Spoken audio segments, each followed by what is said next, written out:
So ఇప్పుడు అలా అంటే ఫ్యాన్స్ ఏమవుతున్నారంటే అలా సాటిస్ఫై అవుతున్నారు వీళ్ళిద్దరికి పెళ్లి చేసేసి సాటిస్ఫై అవుతున్నారు, మీరు అలా చెప్పేస్తారు.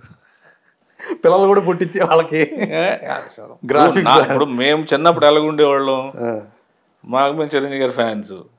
ఇప్పుడు ఇంకా అప్పుడు చిరంజీవి గారి ఫ్యాన్స్ ఇంకా రాదా, ఎస్ చిరంజీవి గారు రాదా అది అని అనుకుంటాం తప్ప, చిరంజీవి గారు రాదా వాళ్ళ రిలేషన్ ఏంటి అదేనేది ఈరోజు ఒక విధంగా మీ మీడియా వల్లే వాళ్ళ ఇంటికి వీళ్ళు వెళ్తున్నారు, వీళ్ళ ఫ్యామిలీ వాళ్ళు కలుస్తున్నారు, వాళ్ళు రిలేషన్ పెట్టుకుంటున్నారు, ఇలాగనేది ఇప్పుడు తెలుస్తుంది.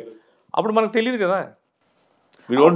అప్పుడు ఎలా ఉండేదంటే సెట్స్లో ఒకవేళ సీన్ అయిపోయిన తర్వాత పొరపాటున వీళ్ళు ఒకచోట కూర్చొని హీరో హీరోయిన్లో ఒక ఆడామగ ఆర్టిస్టులు కనుక కూర్చొని మాట్లాడేది ఇద్దరి మధ్య ఏదో ఉందని చెప్పి రాసేసే టాబ్లెట్స్ ఆ రోజుల్లో ఉండేవి, అలా వచ్చేసేది.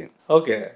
ఇప్పుడు మీడియా వచ్చిన తర్వాత ఇప్పుడు రిలేషన్షిప్స్ అనేవి ఫ్రెండ్షిప్, ఇద్దరి మధ్య ఫ్రెండ్షిప్ ఉంది, కామన్ అయిపోయింది కదా. ఇప్పుడు హీరో హీరోయిన్లు క్లోజ్గా ఉండటం అనేది, మాట్లాడుకోవటం అనేది, అసలు ఎవరు ఏంటి అనేది తెలిసింది సార్. ఇప్పుడు బేసికల్గా మనం ఒక అపోహలో ఉంటాం, ఇదేంటి అదేంటి. ఇప్పుడు తిరుపతి దర్శనం కానీ ఇప్పుడు అవి కానీ కొన్ని నాకు తెలిసిన జీవిత సత్యాలు ఏంటంటే, ఇవన్నీ ఎందుకు, అక్కడికి వెళ్తేనే పుణ్యమా, శక్తిపీఠాల దగ్గరికి వెళ్ళకపోతే ఇంట్లో మనం పెట్టుకున్న దేవుడు శక్తిపీఠం కాదా, అక్కడికి వెళ్ళిన తర్వాత బాబో బాబో జరుగని ఇసురు కొట్టేస్తుంటే ఇంత బాధపడి తోసుకొని వెళ్ళి ఆ దేవుడికి అలా చూసి సెకండ్స్లో దీనివల్ల వచ్చేది ఏంటి రానిది ఏంటి అనేది, అక్కడ జరుగుతున్న ఇష్యూస్ అన్ని కళ్ళకి చూసి, మన అయ్యప్ప స్వామి దర్శనం వెళ్ళిన తర్వాత అయ్యప్పని కర్రలు పెట్టుకొని పేలు కొట్టు వాళ్ళకు ఉన్న ప్రాబ్లమ్స్ డైరెక్ట్గా చూస్తూ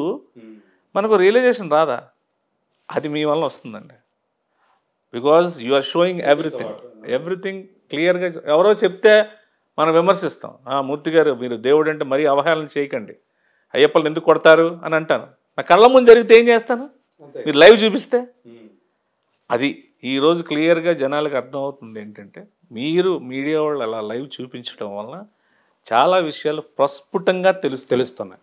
ఇక్కడ వాళ్ళు ఆడే నాటకాలన్నీ తెలుస్తున్నాయి, నమ్మలేని ఈ వ్యక్తి కనుక ఇంత బ్యాక్ డ్రాప్లో ఈ డబ్బులు ఇచ్చి మనల్ని తీసుకొచ్చి బలి పశువులకు వాడుతున్నాడు అనే విషయం ఈరోజు జనాలు ప్రతి ఒక్కరికి తెలిసిపోయింది. మీ ఇద్దరు అంత దగ్గరగా ఉండటం, మీరు ప్రభాస్కి ఆయన స్టార్గా ఎదిగిన తర్వాత కూడా మీరు ఆయన దగ్గర ఉండటం వల్ల కొంతమందికి గిట్టలేదని, అది డెఫినెట్గా ఉంటుంది సార్. బాగా పిల్లలతో క్లోజ్ అయితే అమ్మాయి ఒప్పుకోదు. నేను ఇంత పెంచాను, ఆడికి ఇన్ని చేశాను వచ్చింది అర్థం, ఇంకా ఆడి ఇష్టం, ఆడు తల్లినే మర్చిపోయాడు, కేటికి పుత్తడే గుర్తులేదు, అది లేదు ఇది అంటాం. ఇది కామన్ థింగ్ సార్.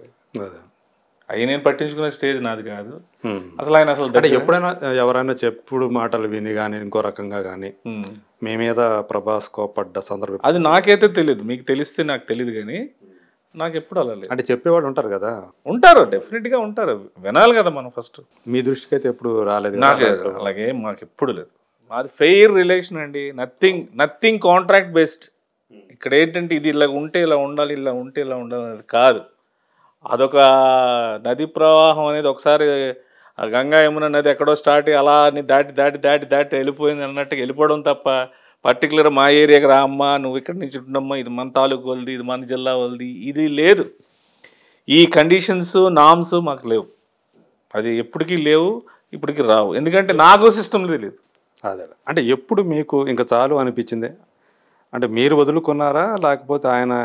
వదులుకోవడం కాదు సార్. ఇప్పుడు నేను వరుసగా సినిమాల షూటింగ్లో అక్కడ ఉంటాను. ఆయన వర్క్స్ ఇప్పుడు మీరు వస్తున్నారు, రేపు మార్నింగ్ 10:30కి మూర్తి గారితో మీటింగ్ ఉందని అంటారు. నేను అప్పుడు ఏం చేయాలి, నేను పలానా దగ్గర ఉన్నాను, ఇక వెంకటరావు నువ్వు వెళ్ళి వచ్చారు, మూర్తి గారు వస్తారు, కలిసి వస్తే ఒకసారి అని నేను చెప్పలేను కదా. So that is the communication between these two.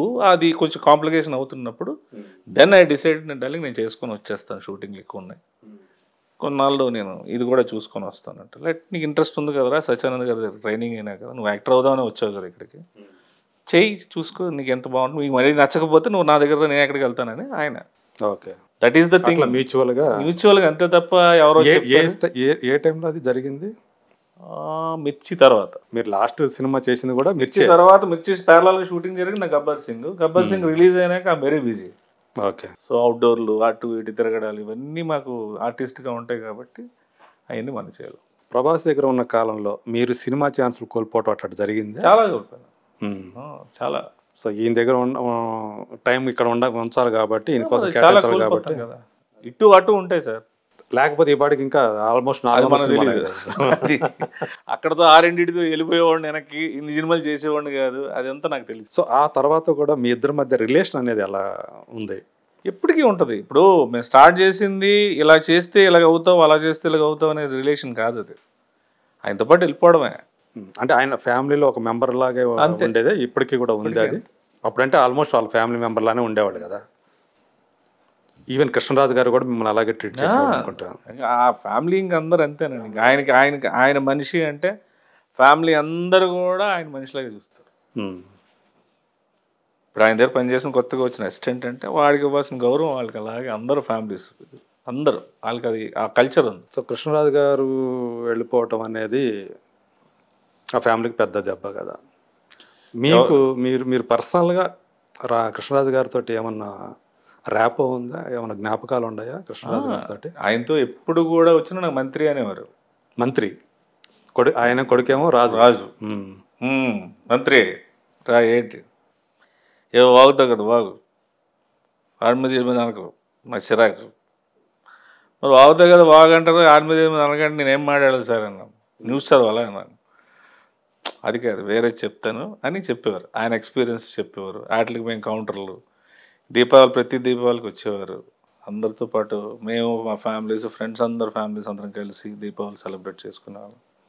ఇంకా ఆయన పెద్ద ఆయన స్మోక్ పడదని చెప్పి ఆయన సపరేట్ కుర్చీలో కూర్చునేవాళ్ళు. మేము ఇంకంతా ఆడుకునేవాళ్ళం. ఆ తర్వాత ఫుడ్ ఇంకా అసలు చాలా అంటే ఆయనతో ఏంటంటే మాకు భయం కదా అంత దీనిగా. నేను ఒక్కడనే కొంచెం కోతి టైప్ కాబట్టి మెల్లిగా ముందుకెళ్ళిపోయి ఏదో మీదుగా నా మాటలు ఈ మాటలు ఆడేసి చేసేవాడిని తప్ప బేసికల్గా భయం మనకి. అండ్ సూర్యనారాయణ గారితో నాకు యాక్సెస్ ఎక్కువ. మెయిన్ నాకు ఆయన బాగా ఇంకా ఆల్మోస్ట్ మార్నింగ్ లెగిసి నేను మాట్లాడే ఫస్ట్ దేవుడు దండం పెట్టుకుని వెళ్ళి మాట్లాడేది ఆయనే నాకు. సూర్యనారాయణరాజు గారు. సో ఇప్పుడు ఇద్దరు అన్నదమ్ములు ఇద్దరు లేరు. ప్రభాస్ అనుష్క సంబంధించి మనకి చాలా చాలా కథలు తెలుసు. ఈ మధ్య ఫ్యాన్స్ అనేవాళ్ళు వాళ్ళిద్దరికి పిల్లలు కూడా పుట్టినట్టుగా క్రియేట్ చేసేసి గ్రాఫిక్స్ తోటి ఇవన్నీ సర్క్యులేట్ చేయటం ఇది చూస్తుంటే మీకు ఏమనిపిస్తుంటుంది? మీడియా పెరిగిపోయింది. చూసే కొత్త తులసి నాకు తల్లి లాంటిది. నాకు రాశారు, నేను మీతో ఈ గోడు వినిపించుకోవాలా సార్? ఇలా రాశారు సార్, నేను మీకు ఇంటర్వ్యూ చేయాలా? మా ఇంట్లో పిలిచి ఇలా నా మనోభావాలు దెబ్బతిన్నాయి, నా ఇంట్లో నా ఫ్యామిలీతో ప్రాబ్లమ్స్ వస్తున్నాయి, ఆవిడకో ఫ్యామిలీ ఉంది. యాక్చువల్గా ఆమె మిమ్మల్ని హెచ్చరించారు అనుకుంటా కదా, ఇట్లా వస్తుంది చూడు సీన్ అనేది అన్నట్టున్నారు. ఆవిడ నా మెసేజ్ పెట్టారు, ఇట్లాంటివి వస్తాయి మీడియాలో చాలా వస్తాయి. First of all you should tell the fact of this to your wife. అంటే మీరు కలిసి ఇంటర్వ్యూలు ఇవ్వటం అది జరిగింది. యాక్చువల్గా ప్రమోషన్ కోసం ఇచ్చిన ఇంటర్వ్యూ అది. మా పాపం వాళ్ళకి మరి టీఆర్పీ రేట్లు లేవో లేకపోతే ముందు రావాల్సింది 4 వీకుల తర్వాత వచ్చింది. ఆ తర్వాత మన అల్లు శిరీష్ గారి సినిమా ప్రమోషన్స్లో 1 వీక్ వెళ్ళిపోయింది. ఆ తర్వాత ఇంకో అనుకోని ప్రయాణం ఒక సినిమా కోసం వచ్చిన ఇంటర్వ్యూ అది ఆలీ గారితో. నెక్స్ట్ వీక్ టెలికాస్ట్ అవ్వాల్సింది అవ్వాల. అలా 3-4 వీక్స్ తర్వాత టెలికాస్ట్ అయింది. ఓకే. సో ఆల్మోస్ట్ 1 మంత్ అదేదో మా ఇద్దరు పర్సనల్ ఇంటర్వ్యూ లాగా అది క్రియేట్ అయింది.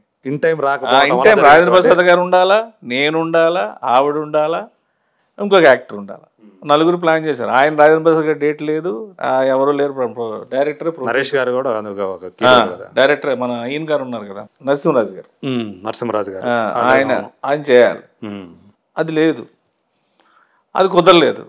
సరే నా దగ్గరకు వచ్చేసరికి ఇంకా అలీ గారు చెప్పి పాపం ప్రొడ్యూసరు ప్రమోట్ చేయాలి కదా సినిమాకి, తులసి నువ్వేనా రండి మాట్లాడండి సినిమా గురించి ప్రమోట్ అవుతుంది.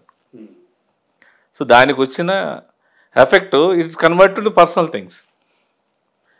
ఎవరు బ్లేమ్ చేస్తాం, ఏం చేస్తాం అంటే సమయం బట్టి ఇన్ టైం జరగకపోయినా కూడా లేట్ అయినా కూడా కొన్ని ఇలాంటి మనం ఫేస్ చేయాలి. ఇప్పుడున్న సిచ్యువేషన్ బట్టి ఏంటంటే we should face it and now don't bother about it. తెలుసు కాబట్టి నిజంగా మీకు దూషిస్తే మీరు నాకు స్ట్రైట్గా అడగొచ్చు సార్. థర్డ్ పర్సన్ వచ్చి మేబీ మీకు ఇలాగ అన్నాడంటే మీ మనసులో ఇలాగ అన్నాడు కాబట్టి మూర్తి గారిని అవహేళన చేస్తున్నాడు శ్రీనివాస్ అనేవారు, మళ్ళీ ఇది మీకు ఇవన్నీ వేస్ట్ కదా. యాక్చువల్గా మీకు దీనివల్ల మీరేం పెద్దగా డిస్టర్బ్ అయింది లేదు నాకు తెలిసి. నేను అస్సలు అవును మీరు బాగా నవ్వుకున్న గాసిప్స్ ఏదైతే ఉందో ఇదే అనుకుంటా నేను. అంతే అంతే కదా. నాకు నాకు నాకేమో 45 years, ఆవిడకేమో 54 years. అప్పటికి నేను 50. ఇన్ఫర్మేషన్ కూడా కరెక్ట్ కాదు. ఐసైడ్ బాబు మాది ఏదో ఎవరు బాధలు అలాగుంటాయి. ఇప్పుడు